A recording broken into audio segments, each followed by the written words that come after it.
Mi nombre es Xochitl Santamaría Velázquez. Tengo 60 años.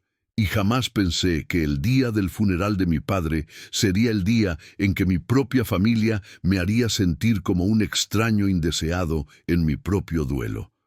Pero ahí estaba, parado en la parte trasera de la iglesia de San Hipólito, en la colonia Doctores, viendo cómo mis hermanos y hermanas ocupaban los asientos de honor, mientras a mí me relegaban al lugar donde normalmente se sientan los conocidos lejanos y los curiosos del barrio. Mi padre, don Teodulo Santamaría Inclán, había muerto a los 89 años después de una vida que había sido tan compleja como su carácter. Durante 40 años había sido dueño de una pequeña tienda de abarrotes en la esquina de Regina y Mesones, un negocio modesto que había sostenido a nuestra familia de 8 hijos con dignidad, aunque nunca con lujo. «Xochitl, quédate atrás», me había dicho mi hermana mayor, Itzel, cuando llegué a la iglesia esa mañana fría de febrero. «Los asientos de adelante son para la familia directa». «¿Familia directa?», le pregunté, sintiendo una punzada de dolor que no había esperado. «Soy su hijo, igual que ustedes». «Sí, pero tú...». Itzel hizo una pausa, buscando las palabras que fueran lo suficientemente hirientes para dejar claro su punto sin sonar demasiado crueles delante de los demás asistentes. «Tú fuiste el que nunca estuvo cuando papá nos necesitaba». Esa acusación era como un puñal en el pecho, especialmente porque sabía que había algo de verdad en ella, aunque la historia completa era mucho más complicada de lo que mis hermanos entendían o querían admitir. Es cierto que había estado ausente durante muchos años de la vida de mi padre, pero no había sido por elección propia, sino por circunstancias que me habían forzado a alejarme de la familia cuando era joven, circunstancias que nunca había podido explicar completamente porque nadie había querido escuchar mi versión de los eventos. Cuando tenía 22 años, había cometido el error de enamorarme de Citlali Mendoza, la hija de un comerciante próspero del centro histórico. Citlali era hermosa, inteligente y tenía sueños que iban mucho más allá de los límites de nuestro barrio. Yo era un joven soñador que creía que el amor podía conquistar cualquier diferencia de clase social. Me equivoqué. Don Hermenegildo Mendoza, el padre de Citlali, había dejado muy claro que no permitiría que su hija se casara con el hijo del tendero de la esquina. Cuando Citlali y yo intentamos casarnos en secreto, don Hermenegildo usó sus conexiones políticas y comerciales para asegurar que yo perdiera mi trabajo, que me negaran crédito en cualquier banco y que mi nombre fuera incluido en listas negras que me impedían encontrar empleo decente en toda la Ciudad de México. «Si realmente amas a mi hija», me había dicho don Hermenegildo durante nuestra única conversación cara a cara, «te alejarás de ella y le permitirás casarse con alguien de su nivel social». Al final, presionado por las circunstancias económicas y por la súplica de Citlali de que no arruinara su futuro, había tomado la decisión más dolorosa de mi vida. Me fui de la Ciudad de México. Durante los siguientes 30 años viví en Guadalajara, donde construí una vida modesta pero digna como contador en una empresa de exportación. Me casé con Malinali Herrera, una maestra de primaria, y tuvimos 2 hijos, Tlaloc y Quetzali. Era una vida tranquila, estable, pero siempre marcada por la ausencia de mi familia original. Había tratado de mantener contacto con mi padre a través de cartas y llamadas telefónicas ocasionales, pero mis hermanos habían interpretado mi ausencia física como abandono emocional. Gradualmente, las conversaciones se volvieron más escasas, las visitas más raras, hasta que prácticamente solo hablaba con mi padre en Navidad y en su cumpleaños. Xochitl no entiende las responsabilidades familiares. era lo que escuchaba que decían mis hermanos cuando pensaban que no podía oírlos. Se fue persiguiendo sueños románticos y nos dejó a nosotros cuidando a papá. Lo que no sabían era que había estado enviando dinero discretamente a mi padre durante todos esos años. No mucho, porque mi salario como contador no era espectacular, pero sí lo suficiente para ayudar con gastos médicos y reparaciones de la tienda. Mi padre nunca les había dicho a mis hermanos de dónde venía ese dinero extra, y yo nunca se lo había mencionado porque no quería que sonara como si estuviera comprando perdón. Pero ahora, parado en la parte trasera de la iglesia durante el funeral de mi padre, me daba cuenta de que tal vez debería haber sido más vocal sobre mis contribuciones. Tal vez debería haber peleado más por mi lugar en la familia. Tal vez debería haber exigido respeto, en lugar de aceptar silenciosamente el rol del hijo pródigo que nunca había regresado completamente. La misa fue hermosa, llena de palabras emotivas sobre la vida de don Teodulo y su dedicación a la familia. El padre Nabor habló sobre la importancia del perdón, de la unidad familiar y de honrar la memoria de nuestros seres queridos. Pero cada palabra se sentía como una acusación indirecta hacia mí, como si toda la congregación supiera que yo era el hijo que había fallado en sus deberes familiares. Mis hermanos habían organizado todo sin consultarme. Nepomuceno, el segundo mayor, había dado el discurso principal como representante de la familia. Itzel había coordinado las flores y la música. Abundio había manejado los arreglos con la funeraria. Crescencia había organizado la comida para después del servicio. A mí no me habían asignado ningún rol específico. Era como si fuera un invitado en el funeral de mi propio padre. ¿Y tú qué vas a contribuir?, me había preguntado Crescencia cuando intenté ofrecer ayuda con los gastos del funeral. Lo que necesiten, había respondido sacando mi cartera. No necesitamos tu dinero, había dicho Abundio con un tono que claramente implicaba que mi dinero no era bienvenido. Ya nos encargamos de todo. Nosotros somos los que estuvimos aquí, había añadido Nepomuceno. Nosotros somos los que cuidamos a papá en sus últimos años. Era verdad, y esa verdad me dolía más de lo que mis hermanos podían imaginar. Durante los últimos 5 años de la vida de mi padre, cuando su salud había comenzado a deteriorarse, había sido Itzel quien lo había llevado a sus citas médicas. Había sido Crescencia quien había cocinado para él cuando ya no podía manejar la tienda solo. Había sido Abundio quien había dormido en la tienda durante las noches cuando mi padre tenía miedo de estar solo. Yo había estado en Guadalajara, visitando solo en ocasiones especiales, sintiéndome siempre como un extraño, tratando de encajar en una dinámica familiar que había evolucionado sin mí.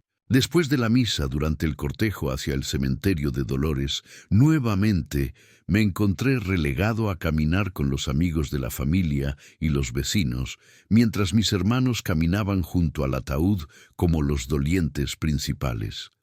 ¿Usted es familia?, me preguntó una señora mayor que no reconocí. Soy su hijo, respondí, sintiendo la extrañeza de tener que explicar mi lugar en el funeral de mi propio padre. «Ah», exclamó la señora, «debe ser Xochitl, el que vive en Guadalajara». «Sí, su papá hablaba mucho de usted», continuó la señora. «Siempre decía que era muy inteligente, que había salido adelante por su propia cuenta». Esas palabras me sorprendieron. Mi padre había hablado de mí con orgullo, a pesar de mi ausencia. Era un consuelo pequeño, pero significativo, en medio de la humillación del día. En el cementerio, durante la ceremonia de sepultura, finalmente perdí la paciencia. El padre Nabor había pedido que los miembros de la familia inmediata dijeran algunas palabras sobre don Teodulo. Uno por uno, mis hermanos se acercaron al ataúd y compartieron memorias emotivas sobre nuestro padre. Nepomuceno Habló sobre cómo papá le había enseñado a manejar dinero y a ser responsable con el negocio familiar. Itzel compartió recuerdos de cómo papá la había apoyado cuando su esposo la había abandonado con 3 hijos pequeños. Abundio describió las largas noches que había pasado con papá en la tienda, aprendiendo sobre la vida y los negocios. Crescencia lloró mientras recordaba cómo papá había pagado sus estudios de enfermería, incluso cuando el dinero era escaso. Cuando llegó mi turno, me acerqué al micrófono improvisado, pero Nepomuceno me puso una mano en el hombro. «Creo que ya hemos escuchado suficiente», dijo en voz baja, pero lo suficientemente alta para que otros pudieran escuchar. Los que realmente conocían a papá ya han hablado. Fue como si me hubieran abofeteado públicamente. Sentí que todas las miradas se dirigían hacia mí, algunas con curiosidad, otras con pena y algunas con juicio. Mi propia familia me había silenciado en el funeral de mi padre. «Tengo derecho a hablar sobre mi padre», dije, manteniendo mi voz calmada a pesar de la humillación. «¿Qué vas a decir?», preguntó Itzel con un tono condescendiente. «¿Vas a hablar sobre todos los años que no estuviste aquí? ¿Sobre todas las veces que papá preguntaba cuándo ibas a venir a visitarlo?»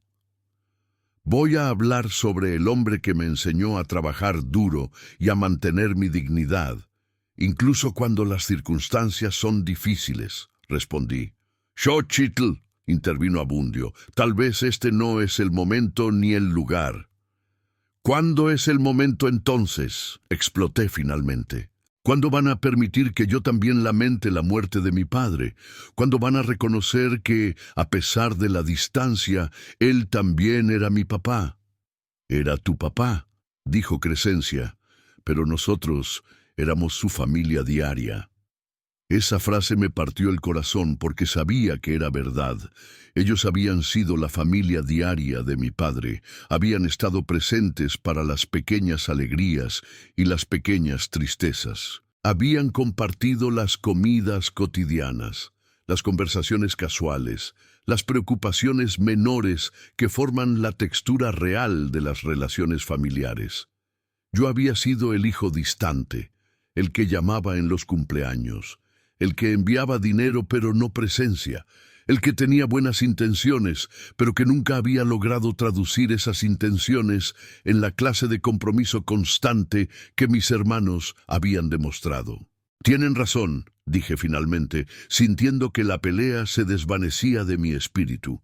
«Ustedes fueron su familia diaria, yo solo fui el hijo que se fue». «No es eso», comenzó Itzel, tal vez sintiendo que habían ido demasiado lejos. «Sí es eso», la interrumpí. «Y está bien, entiendo mi lugar en esta familia. Entiendo que mi ausencia tuvo consecuencias. Solo quería despedirme de él también». Me alejé del grupo y me acerqué al ataúd solo. Puse mi mano sobre la madera pulida y murmuré una oración silenciosa, no solo por el alma de mi padre, sino también por el perdón por todos los años que no había estado presente, por todas las conversaciones que no habíamos tenido, por todas las formas en que había fallado como hijo. Después del entierro, la familia se dirigió a la casa de Itzel para la comida tradicional posterior al funeral. Yo no fui invitado explícitamente, pero tampoco me dijeron que no era bienvenido. Simplemente asumieron que entendería mi lugar. En lugar de ir a la comida familiar, regresé a mi hotel en el centro histórico.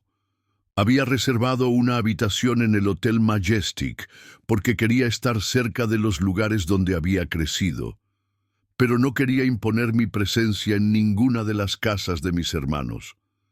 Esa noche, sentado solo en mi habitación de hotel, reflexioné sobre los eventos del día. Me sentía vacío, no solo por la muerte de mi padre, sino por la confirmación de que realmente había perdido mi lugar en la familia que me había visto nacer.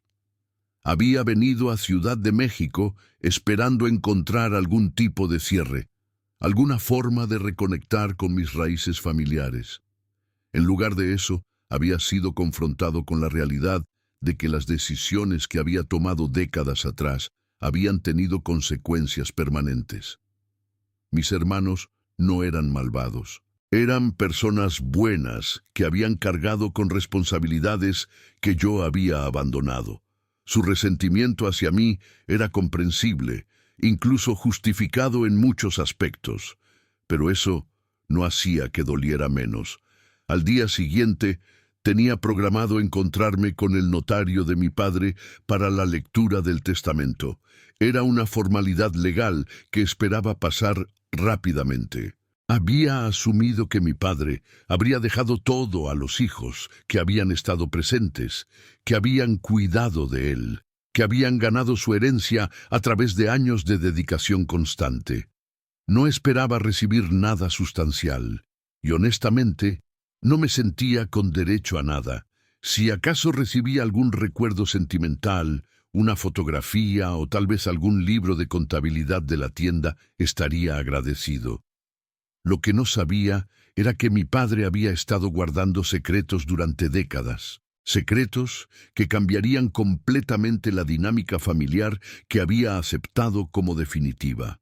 Secretos que revelarían que el hombre silencioso que había manejado una tienda de abarrotes durante 40 años había sido mucho más astuto e informado sobre los asuntos de su familia de lo que cualquiera de nosotros había imaginado. La humillación del funeral había sido solo el preámbulo de una revelación que pondría todo en perspectiva y que les enseñaría a mis hermanos que subestimar al hijo ausente había sido un error más costoso de lo que jamás habrían imaginado.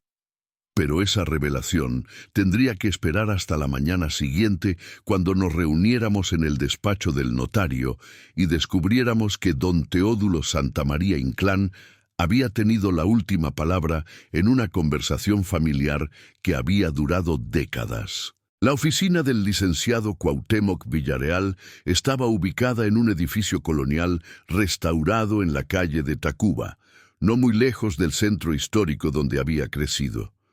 Cuando llegué esa mañana a las 10 a.m., mis 4 hermanos ya estaban sentados en las sillas de cuero marrón de la sala de espera, formando un grupo compacto que claramente no incluía un espacio para mí. «Buenos días», saludé al entrar, recibiendo respuestas educadas pero frías de Itzel, Nepomuceno, Abundio y Crescencia. «Xochitl», me saludó Nepomuceno con un gesto que pretendía ser cordial. «Pensamos que tal vez no vendrías». «¿Por qué no vendría?», pregunté, aunque sabía exactamente lo que implicaba su comentario. «Bueno», intervino Itzel, «considerando que papá probablemente solo te dejó algún recuerdo sentimental, pensamos que tal vez preferirías que te lo enviáramos a Guadalajara». «Estoy aquí», respondí simplemente, tomando asiento en una silla separada del grupo. La tensión en la sala de espera era palpable. Mis hermanos conversaban entre ellos en voz baja sobre los arreglos prácticos que tendrían que hacer después de heredar la tienda y la casa de papá. Daban por sentado que la herencia sería dividida entre los 4 que habían permanecido en Ciudad de México, y estaban discutiendo quién se haría cargo de qué responsabilidades. «Yo puedo manejar la tienda», estaba diciendo Abundio. «Tengo experiencia en ventas y conozco a todos los proveedores. La casa necesita reparaciones», añadía Crescencia. «Vamos a tener que decidir si la vendemos o si alguno de nosotros se muda ahí». «Lo importante es mantener todo en la familia», declaró Itzel con una mirada en mi dirección que claramente me excluía de esa definición de familia.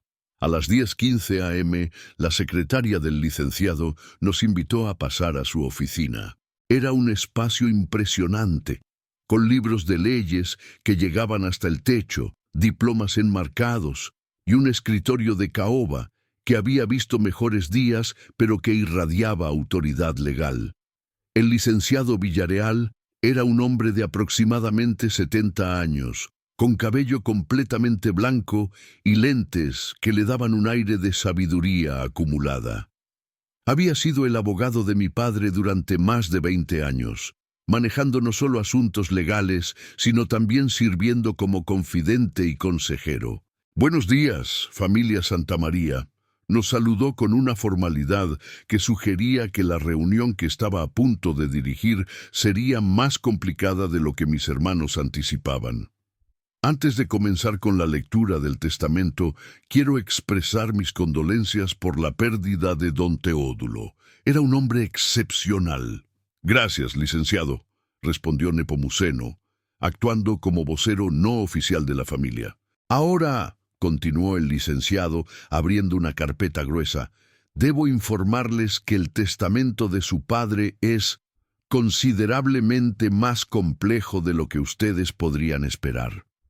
Mis hermanos se miraron entre ellos con curiosidad. Yo mantuve silencio, preguntándome qué podría haber en el testamento de un tendero que fuera particularmente complejo. Don Teodulo me pidió específicamente que leyera ciertos documentos antes del testamento formal, explicó el licenciado. Él quería que ustedes entendieran completamente el contexto de sus decisiones. El licenciado sacó una carta manuscrita de la carpeta. «Esta es una carta que su padre escribió específicamente para esta ocasión», anunció. Él insistió en que fuera leída en presencia de todos sus hijos antes de proceder con las disposiciones legales. Comenzó a leer con una voz clara y medida. «Mis queridos hijos, si están escuchando esta carta, significa que finalmente he partido de este mundo y ustedes se han reunido para conocer mis últimas voluntades. Pero antes de hablar sobre herencias y propiedades, hay verdades que necesitan conocer, verdades que he guardado durante décadas, porque creí que era mejor protegerlos de ciertas realidades». Mis hermanos se enderezaron en sus sillas. Esta no era la lectura de testamento straightforward que habían esperado. «Primero, quiero dirigirme a mis hijos Itzel, Nepomuceno, Abundio y Crescencia. Durante los últimos años de mi vida, ustedes han demostrado un amor y dedicación extraordinarios. Han cuidado de mí, han sacrificado tiempo con sus propias familias para asegurar mi bienestar, y han mostrado el tipo de lealtad familiar que cualquier padre valoraría profundamente». Mis hermanos sonrieron con satisfacción. Esto era exactamente lo que habían esperado escuchar. «Pero», continuó el licenciado, y esa simple palabra cambió toda la atmósfera de la habitación, «también han cometido un error fundamental sobre su hermano Xochitl, un error que me ha causado dolor durante décadas». Todas las miradas se dirigieron hacia mí. Yo me mantuve inmóvil, sin saber qué esperar. «Ustedes han creído que Xochitl me abandonó cuando era joven, que eligió su vida romántica sobre su familia, que se fue y nos olvidó. Esta creencia es comprensible, pero completamente incorrecta». «¿Qué?», murmuró Itzel. El licenciado continuó leyendo. «La verdad es que Xochitl fue forzado a irse de Ciudad de México por circunstancias que estaban completamente fuera de su control. Don Hermenegildo Mendoza, el padre de la muchacha de quien Xochitl estaba enamorado, usó su influencia política y comercial para destruir las perspectivas profesionales de mi hijo en esta ciudad». «Eso no puede ser verdad», protestó Nepomuceno. «Don Hermenegildo vino personalmente a mi tienda en 1984, continuó la carta, para informarme que si mi hijo no se alejaba de su hija voluntariamente, él se aseguraría de que ninguno de nosotros pudiera trabajar o hacer negocios en Ciudad de México. Me mostró documentos que demostraban que tenía el poder de cumplir esas amenazas». La habitación se había quedado completamente silenciosa. Le supliqué a Xochitl que se fuera, no porque no lo amara, sino porque lo amaba lo suficiente para protegerlo de una guerra que no podía ganar. Le mentí, le dije que estaba decepcionado de él, que había deshonrado a la familia con sus aspiraciones por encima de su clase social. Rompí el corazón de mi propio hijo para salvarlo. Sentí que mi propio corazón se detenía.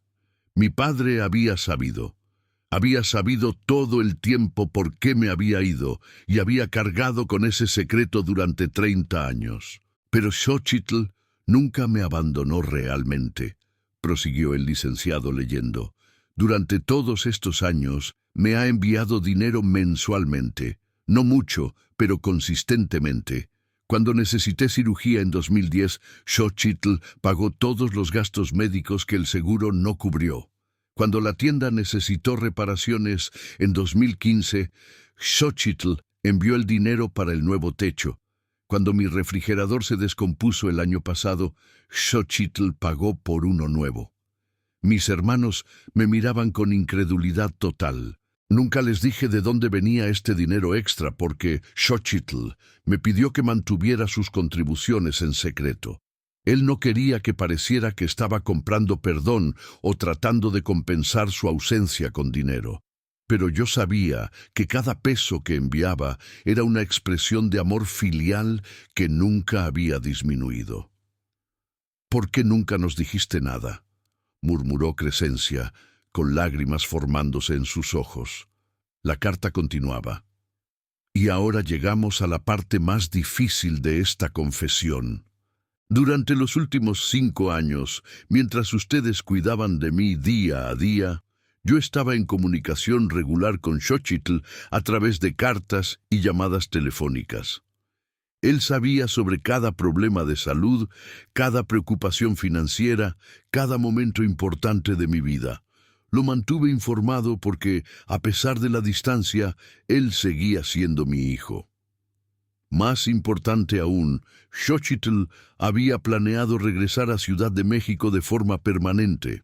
Había solicitado una transferencia de trabajo que le habría permitido mudarse de vuelta aquí para cuidar de mí durante mis últimos años. Pero cuando se enteró a través de conversaciones que ustedes habían tenido conmigo sobre cuánto resentían su ausencia, decidió no regresar porque no quería causar conflictos familiares.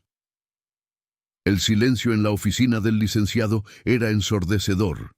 Sacrificó una segunda vez su lugar en la familia para preservar la armonía entre ustedes. Ese es el tipo de hombre que criamos, un hombre que prefiere cargar con dolor personal antes que causar división familiar. Itzel había comenzado a llorar abiertamente. Abundio se veía completamente shock. Nepomuceno tenía la cabeza entre las manos. «Ahora», continuó el licenciado, «llegamos a mis últimas voluntades, que espero que entiendan en el contexto de estas revelaciones». El licenciado puso la carta a un lado y tomó el testamento formal. En primer lugar, dejó la tienda de abarrotes, incluyendo todos sus inventarios, equipos y cuentas comerciales, a mi hijo Xochitl Santamaría Velázquez. «¿Qué?», gritaron mis 4 hermanos al unísono. «La tienda ha sido evaluada en 2.3 millones de pesos, incluyendo el valor del terreno, el edificio y todos los activos comerciales», continuó el licenciado imperturbable. «Eso es imposible», protestó Nepomuceno. «Esa tienda no vale tanto dinero». «Me temo que sí», respondió el licenciado. Su padre invirtió sabiamente durante décadas. El terreno de la esquina, donde está ubicada la tienda, se ha revalorizado enormemente debido al desarrollo del centro histórico. Además, don Teodulo había expandido gradualmente su negocio para incluir una pequeña distribuidora que abastece a otras tiendas del área. Segundo, continuó leyendo, dejo mi casa familiar, completamente pagada y con todas sus pertenencias, también a Xochitl. La casa ha sido evaluada en 1.8 millones de pesos. Mis hermanos parecían estar en shock total. Itzel lloraba, Abundio se veía furioso, Nepomuceno parecía confundido, y Crescencia simplemente miraba al vacío. Tercero, dejo mis cuentas de ahorro y inversiones, que suman aproximadamente 800,000 pesos, también a Xochitl. ¿De dónde salió todo ese dinero?, preguntó Abundio con voz quebrada. Su padre fue un hombre muy astuto financieramente, explicó el licenciado. Invirtió en bienes raíces cuando los precios eran bajos, reinvirtió las ganancias de la tienda de manera inteligente y vivió de manera muy frugal para maximizar sus ahorros. Para mis hijos Itzel, Nepomuceno, Abundio y Crescencia, continuó la lectura, dejo a cada uno la suma de 50,000 pesos como reconocimiento de su cuidado durante mis últimos años. 50,000 pesos, explotó Abundio. Le deja 5 millones de pesos al hijo que nunca estuvo aquí y a nosotros nos deja 50,000 cada uno. Sé que esta distribución les parecerá injusta, continuó el testamento, como si mi padre hubiera anticipado exactamente esta reacción. Pero hay una razón específica para estas decisiones que va más allá de simple compensación financiera. Durante los últimos 2 años, he estado secretamente grabando las conversaciones que han tenido sobre Xochitl cuando pensaban que no podía escucharlos. He documentado cada comentario despectivo, cada expresión de resentimiento, cada ocasión en que han hablado de él como si fuera un extraño en lugar de su hermano. Mis hermanos se miraron entre ellos con horror creciente. También he estado documentando cómo han manejado el dinero que Xochitl enviaba para mis gastos médicos y de mantenimiento. En lugar de informarle que sus contribuciones estaban siendo recibidas y apreciadas, ustedes permitieron que él pensara que su dinero desaparecía en un vacío, sin reconocimiento ni gratitud. No, peor aún, he documentado conversaciones donde han discutido cómo planean dividir mi herencia entre ustedes 4, dando por sentado que Xochitl no merece participación alguna en el patrimonio familiar. El licenciado hizo una pausa y miró a mis hermanos con una expresión que claramente indicaba que lo que venía a continuación sería aún más devastador. Pero la revelación más perturbadora, continuó leyendo, es que he descubierto que ustedes han estado activamente desalentando a Xochitl de visitarme más frecuentemente. Cuando él llamaba para coordinar visitas, ustedes le decían que yo estaba demasiado enfermo o demasiado cansado para recibir visitas. Cuando él ofrecía venir para cuidarme durante emergencias médicas, ustedes le aseguraban que todo estaba bajo control y que su presencia no era necesaria. Interceptaron cartas que él me enviaba y las leyeron antes de dármelas, a veces días después de que habían llegado. Monitorearon sus llamadas telefónicas y me presionaron para que acortara las conversaciones cuando estaban presentes. Yo no podía creer lo que estaba escuchando. Había pensado que mi padre se había distanciado de mí por elección propia, pero resulta que mis hermanos habían estado manipulando activamente nuestra comunicación. En esencia, continuó el testamento, ustedes han privado a un padre de la compañía de su hijo durante los últimos años de su vida y han privado a un hijo de la oportunidad de despedirse apropiadamente de su padre. Esta herencia no es solo sobre dinero, es sobre justicia, es sobre asegurar que el hijo que fue forzado a sacrificarse por el bien de la familia finalmente reciba el reconocimiento y la compensación que merece. Es sobre enseñar una lección a los hijos que confundieron cuidado físico con amor verdadero, que pensaron que su presencia les daba derecho a juzgar la ausencia de su hermano, y que nunca entendieron que la lealtad familiar incluye proteger a todos los miembros de la familia, no solo a los que están físicamente presentes. El licenciado cerró el testamento y miró a todos nosotros. Hay una cláusula final, anunció, que don Teodulo insistió en incluir.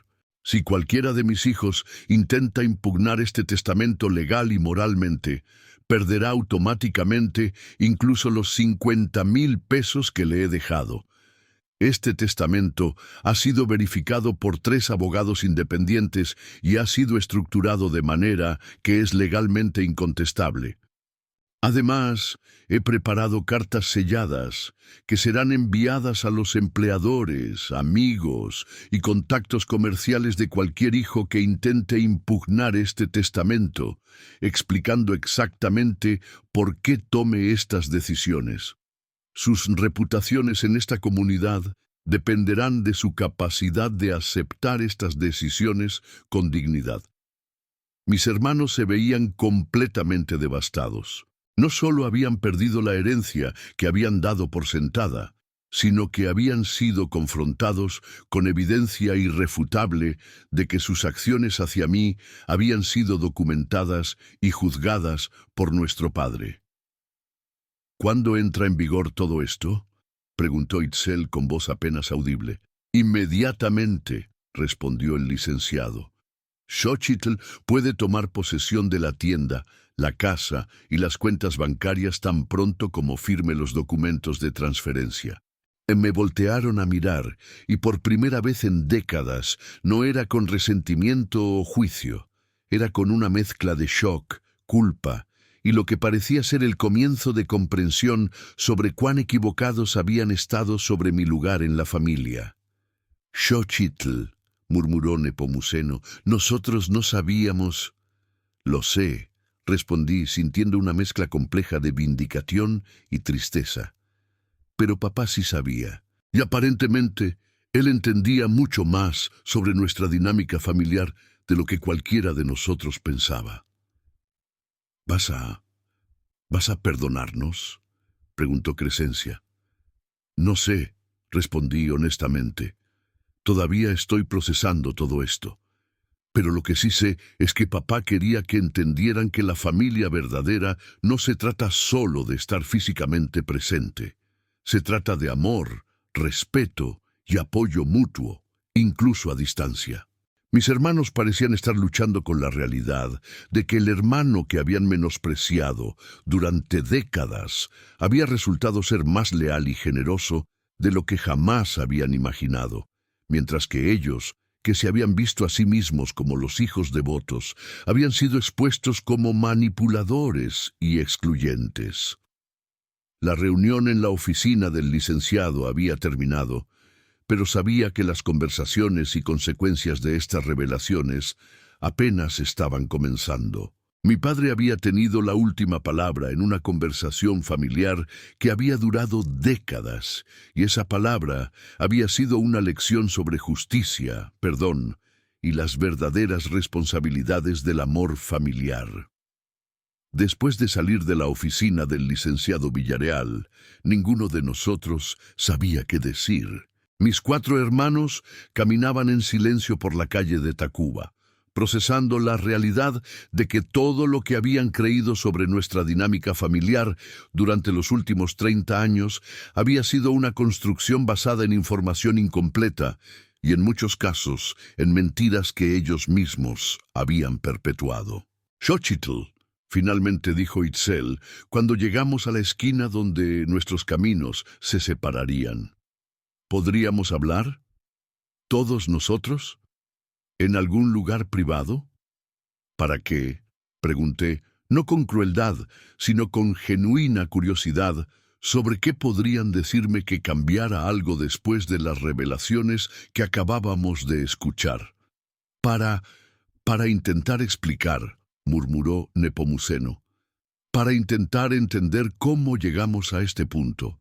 Para disculparnos, añadió Crescencia, con lágrimas frescas corriendo por sus mejillas, y para preguntarte qué podemos hacer para reparar esto, concluyó Abundio, quien se veía como si hubiera envejecido 10 años en las últimas 2 horas. Los miré a los 4 y vi, tal vez por primera vez en décadas, no a los hermanos que me habían excluido y juzgado, sino a personas que estaban genuinamente devastadas por descubrir que habían estado profundamente equivocados sobre algo tan fundamental como la lealtad familiar. Está bien, accedí, pero no en un lugar público. Vamos a la casa de papá. ¿A la casa de papá?, preguntó Itzel. A.M.I. casa, la corregí suavemente, sin malicia pero con la firmeza necesaria para establecer la nueva realidad. Según el testamento, ahora es mi casa. Una hora después, estábamos sentados en la sala de la casa donde habíamos crecido, rodeados por los muebles, fotografías y recuerdos de una infancia compartida que ahora se veía muy diferente bajo la luz de todo lo que habíamos aprendido. No sabemos por dónde empezar, comenzó Itzel, siendo nuevamente la portavoz no oficial del grupo. Empiecen por el principio, sugerí. Díganme cuándo exactamente comenzaron a pensar que yo había abandonado a papá. Nepomuceno fue el primero en hablar. Creo que fue gradual. Cuando te fuiste a Guadalajara, al principio papá hablaba de ti frecuentemente. Decía que estabas pasando por un tiempo difícil, que necesitabas espacio para sanar después de lo que había pasado con esa muchacha. ¿Citlali?, pregunté. Sí, Citlali. Papá nunca nos dijo exactamente qué había pasado, solo que había sido complicado y que habías tomado la decisión correcta al irte. Pero después, continuó Abundio, cuando pasaron los meses y luego los años, y tus visitas eran muy escasas, comenzamos a asumir que simplemente habías decidido construir una nueva vida sin nosotros. ¿Y papá qué decía cuando ustedes expresaban esas opiniones?, pregunté. Él siempre te defendía, admitió Crescencia. Siempre. Decía que tenías tus razones, que la vida era complicada, que no podíamos juzgar decisiones que no entendíamos completamente. Pero nosotros interpretamos su defensa como la lealtad ciega de un padre, añadió Itzel. Pensamos que él estaba siendo demasiado generoso contigo, que estaba justificando lo injustificable.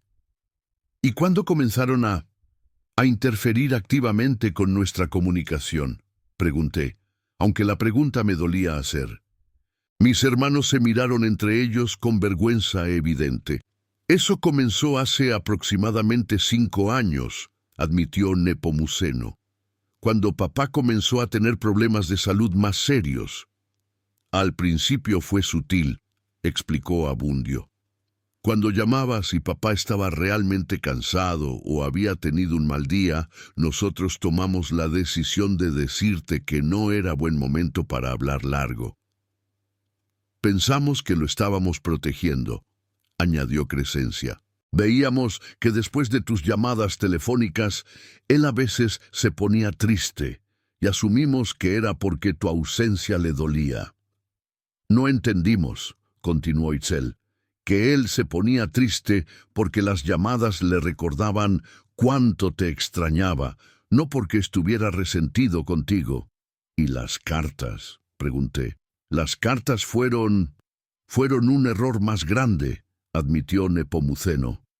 Comenzamos a abrirlas porque queríamos asegurar que no contuvieran noticias que pudieran alterarlo médicamente.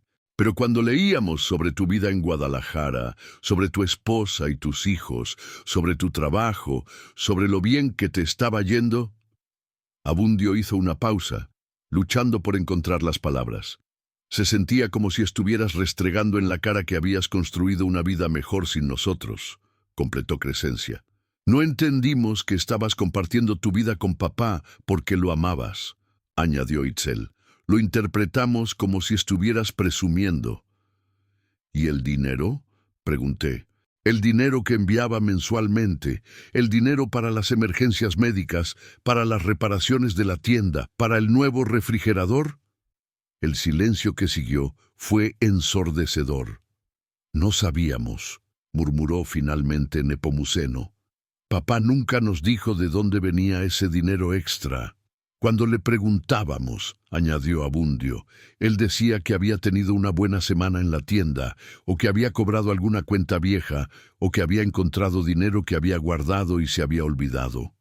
Nunca sospechamos que venía de ti, admitió Crescencia, ¿Por qué habrían sospechado? Pregunté, sintiendo una mezcla de dolor y comprensión. Ustedes habían decidido que yo era el hijo que había abandonado a la familia. ¿Por qué sospecharían que estaba enviando dinero? Exactamente, confirmó Itzel. Nuestra narrativa sobre ti era tan fuerte que no podíamos ver evidencia que la contradijera. Incluso cuando la evidencia estaba directamente frente a ustedes, observé. Incluso entonces, acordó Nepomuceno con vergüenza. Hubo un largo silencio mientras todos procesábamos la magnitud de la miscomunicación que había definido nuestras relaciones familiares durante décadas. ¿Saben lo que más me duele?, pregunté finalmente. ¿Qué?, respondió Crescencia. Que nunca me dieron la oportunidad de explicar mi lado de la historia. Nunca me preguntaron por qué me había ido realmente, por qué mis visitas eran escasas, por qué no había regresado a Ciudad de México permanentemente. Asumimos que sabíamos las respuestas, admitió Abundio. Asumieron que eran las peores respuestas posibles, los corregí. Asumieron que mis motivaciones eran egoístas, que mis prioridades eran superficiales, que mi amor por papá era condicional. Y estábamos completamente equivocados, murmuró Itzel. Sí, estaban equivocados, pero comprendo por qué llegaron a esas conclusiones, admití. Mi ausencia era real, mi comunicación era limitada. Desde su perspectiva, parecía como si hubiera elegido una vida nueva sobre mi familia original. Pero no era así, dijo Crescencia. No, no era así. Pero también entiendo que ustedes no tenían manera de saberlo porque nunca me dieron la oportunidad de explicarlo, y yo nunca insistí en explicarlo porque pensé que no les importaría escuchar. «Nos importaba», protestó Nepomuceno. «Si hubiéramos sabido...» «¿Qué habrían hecho diferente?», pregunté.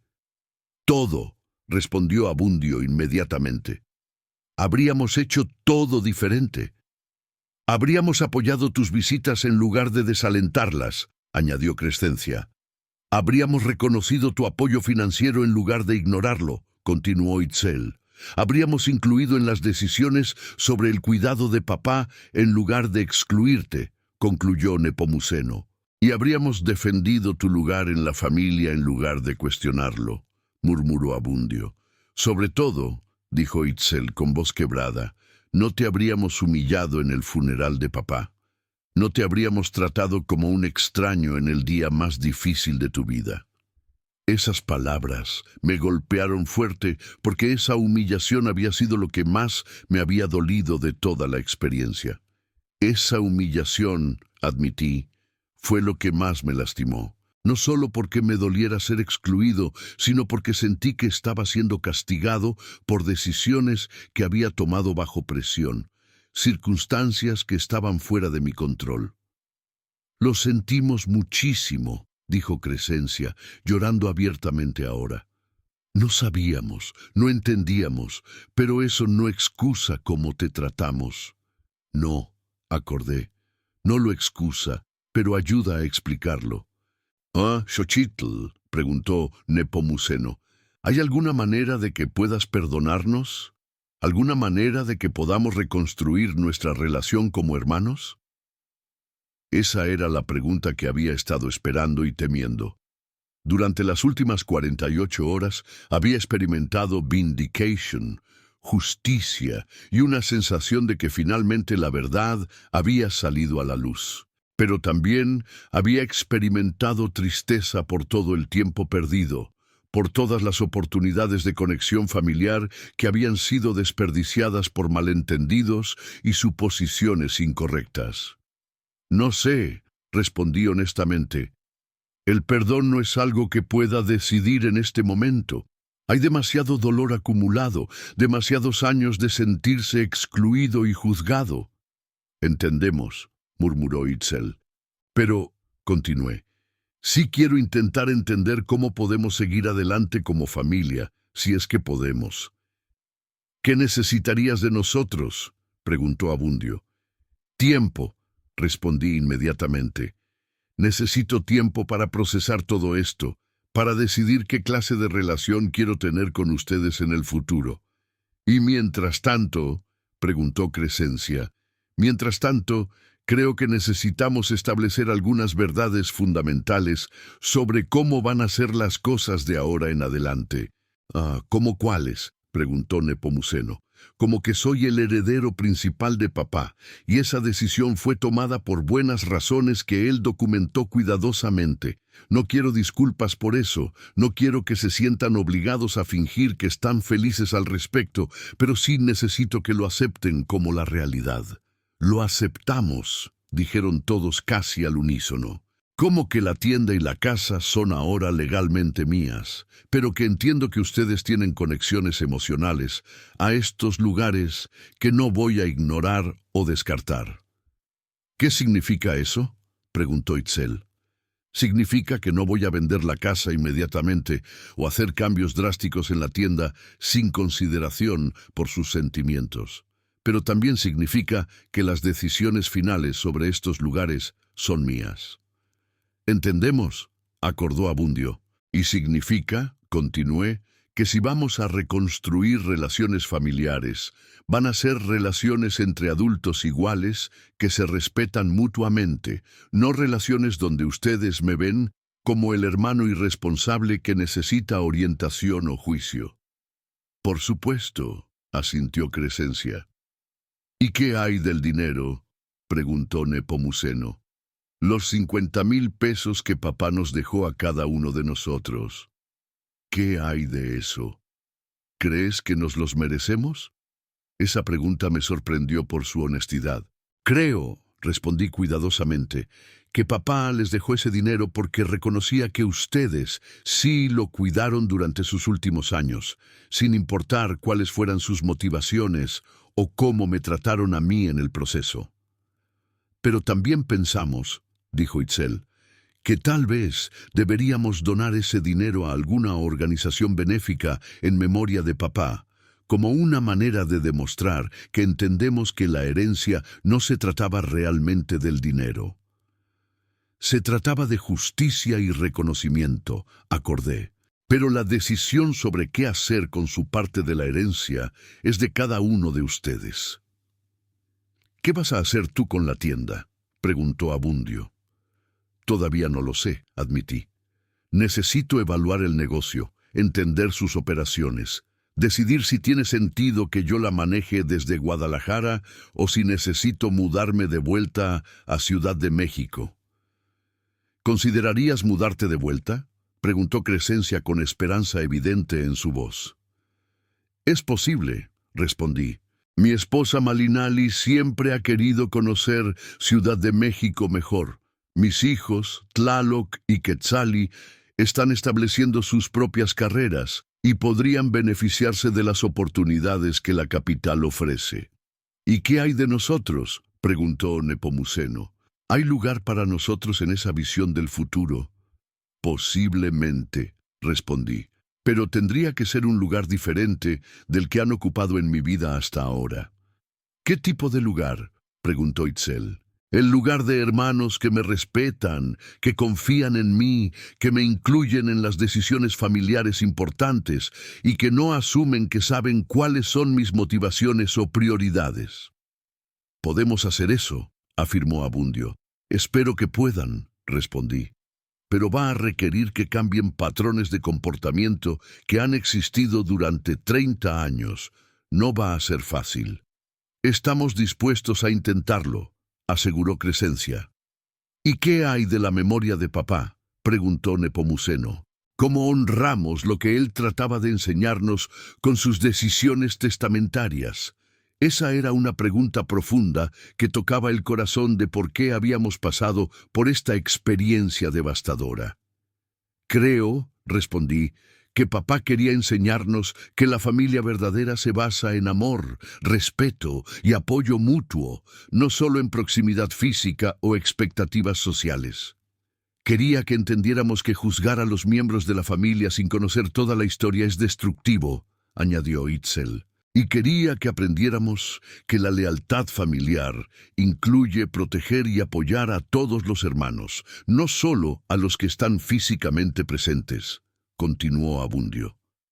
Sobre todo, concluyó Crescencia, quería que entendiéramos que Él nos amaba a todos, pero que el amor no significa tolerar injusticia o permitir que algunos hermanos maltraten a otros. Exactamente, acordé. Papá nos dio una lección sobre justicia, pero también sobre la posibilidad de redemption si estamos dispuestos a hacer el trabajo necesario para ganar el perdón. Pasamos las siguientes 2 horas hablando más honestamente de lo que habíamos hablado en décadas. Mis hermanos compartieron sus propias inseguridades sobre si habían sido hijos suficientemente buenos. Yo compartí mi propio dolor por haber perdido tantos años de conexión familiar. Gradualmente comenzó a emerger una imagen más compleja de nuestra dinámica familiar, donde todos habíamos cometido errores, pero donde el error más grande había sido la falta de comunicación honesta y directa. ¿Sabes qué me da más esperanza?, preguntó Itzel mientras el sol comenzaba a ponerse. ¿Qué? Que papá creyó lo suficiente en nosotros como para darnos esta oportunidad de aprender y crecer. Su testamento no era solo castigo, era una lección de amor. Una lección dura, observé. Las mejores lecciones generalmente lo son, respondió Nepomuceno. Esa noche, después de que mis hermanos se fueron, me quedé solo en la casa donde había crecido, rodeado por los recuerdos de una infancia que ahora entendía de manera diferente. Mi padre había sido más sabio de lo que cualquiera de nosotros había realizado. Había visto los patrones destructivos que se estaban desarrollando en nuestra familia y había tomado medidas para corregirlos, incluso si eso significaba causar dolor a corto plazo para enseñar lecciones importantes a largo plazo. Al día siguiente, tomé varias decisiones importantes. Primero, decidí mudarme de vuelta a Ciudad de México permanentemente. La tienda necesitaba supervisión directa y yo necesitaba estar presente físicamente para reconstruir relaciones familiares que habían sido dañadas por décadas de ausencia. Segundo, decidí convertir parte de la casa familiar en un espacio donde mis hermanos pudieran reunirse regularmente para comidas familiares y celebraciones. No como huéspedes en mi casa, sino como hermanos que compartían un patrimonio emocional común. Tercero, decidí usar parte de mi nueva riqueza para establecer un fondo educativo en memoria de mi padre, que ayudaría a jóvenes de familias de comerciantes del centro histórico a obtener educación universitaria.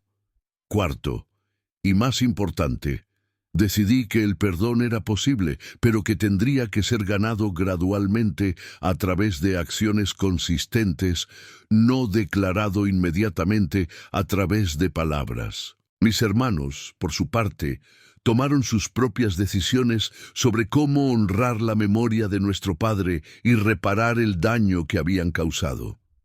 Itzel se ofreció a ayudarme a manejar los aspectos administrativos de la tienda mientras yo aprendía el negocio.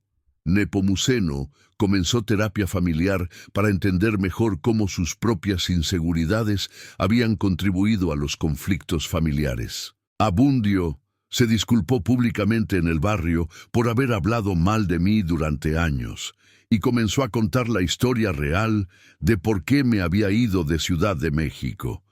Crescencia estableció una tradición de llamadas telefónicas semanales conmigo, no para hablar de negocios o responsabilidades, sino simplemente para mantener conexión como hermanos. Los 4 donaron sus 50,000 pesos a organizaciones benéficas que apoyaban a familias que habían sido separadas por circunstancias económicas. 6 meses después del funeral de mi padre, celebramos el primer Día de los Muertos como una familia reunificada. Establecimos un altar elaborado en honor a don Teodulo, lleno de sus fotografías, sus comidas favoritas y flores de cempasúchil.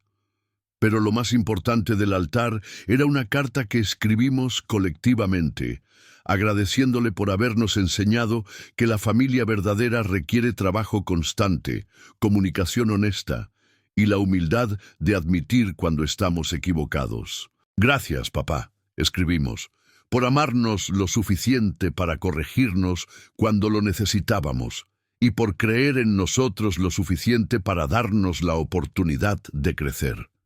Ese día de los muertos, mientras estábamos sentados alrededor del altar recordando historias de nuestro padre, me di cuenta de que había recibido algo mucho más valioso que dinero o propiedades. Había recibido justicia, vindicación y la oportunidad de reconstruir relaciones familiares sobre una base de respeto mutuo y comprensión verdadera.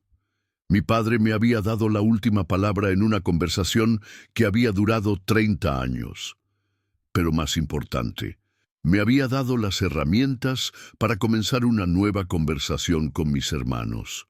Una conversación basada en honestidad, humildad y la comprensión de que la familia es algo que se construye día a día a través de actos de amor y respeto. La humillación en su funeral había sido dolorosa, pero había sido necesaria para crear el contexto donde la verdad pudiera finalmente emerger. Y la verdad, como siempre, nos había hecho libres para empezar de nuevo.